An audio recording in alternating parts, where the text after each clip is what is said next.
네, 오늘의 경제 이슈 쉽게 풀어드리는 경제픽 시작하겠습니다. 오늘은 오동곤 기자와 함께합니다. 어서 오세요. 네, 안녕하십니까? 안녕하십니까? 네, 첫 번째 키워드 영상으로 만나보겠습니다.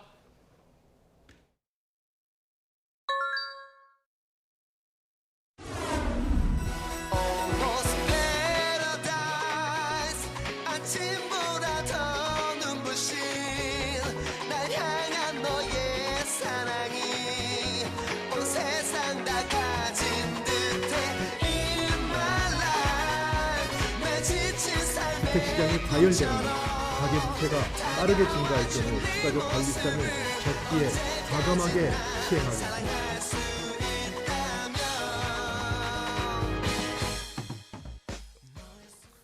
(4년) 만에 미국의 기준금리를 낮췄습니다. 0.5%포인트 B컷인데요. 예. 이제 우리 금융시장에도 영향을 미치겠죠. 그렇습니다. 네, 예. 먼저 미국 기준금리 인하 소식부터 전해주세요. 예, 이거부터 정리를 해드리겠습니다.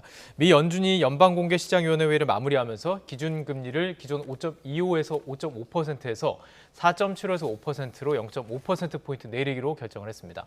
대폭 인하를 의미하는 B컷이었죠. 시장의 전망이랑 좀 맞아떨어졌다. 지금 조금 전에 사실 이제 전에 좀 설명해 주셨는데 연준의 금리 인하는 코로나19 팬데믹 위기 대응을 위해서 금리를 낮췄던 2020년 3월 이후 4년 반 만에 이루어진 것입니다.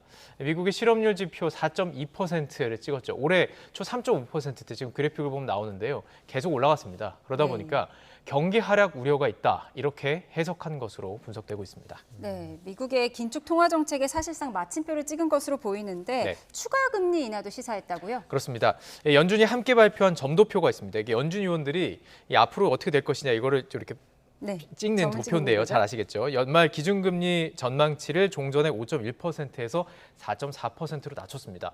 연내 0.5%포인트 추가로 금리 인하가 있을 것이다. 이것을 좀 예고한 것이나 마찬가지인데요. 전문가의 분석 들어보시죠. 사실 이제 올해 FOMC가 11월하고 12월 두 번이 남아 있습니다. 지금 이 예측대로 간다라고 하면은 지금 기준금리가 5.5% 상단이 5.5%에서 5.0%로 줄었기 때문에 한 두 번 정도는 더 인하할 수 있다. 0.25% 하락이 한 두 번 정도 있을 수 있다라고 아마 보시면 될 것 같고요. 그래서 이제 시장에서 예측하는 가장 일반적인 시나리오로 보면은 11월에 한 번, 12월에 한 번 더 해서 내리지 않을까라고 예측을 하고 있습니다. 자, 이렇게 내려가게 된다면 지금 그래픽으로 보여드리고 있는데요. 우리 한미 기준금리 차가 1.5%포인트 차로 내려왔죠. 두 번 정도 더 내린다면, 그리고 우리가 만약에 유지한다면 한미 금리 차도 줄어들 수 있는 상황이 되긴 했습니다. 네, 최대 관심은 우리나라 기준금리 어떻게 될 것인가입니다. 예. 금리가 낮아지면 대출 많이 받은 분들은 대출 금리가 낮아지니까요. 그렇죠. 예, 일단은 여러 가지 좋은 점이 있기는 있는데 어떻게 예상들 하고 있어요? 당장 저부터도 그렇습니다. 이 금리 좀 내려가면 내야 되는 대출금 좀 줄어들지만 그만큼 이번에 좀 대출을 더 받아볼까 이런 생각도 들기 때문에 가계부채가 관건입니다.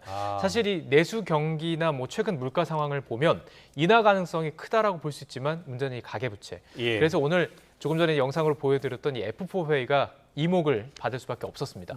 거시경제금융회의를 왜 F4로 불리는지 잘 아시죠?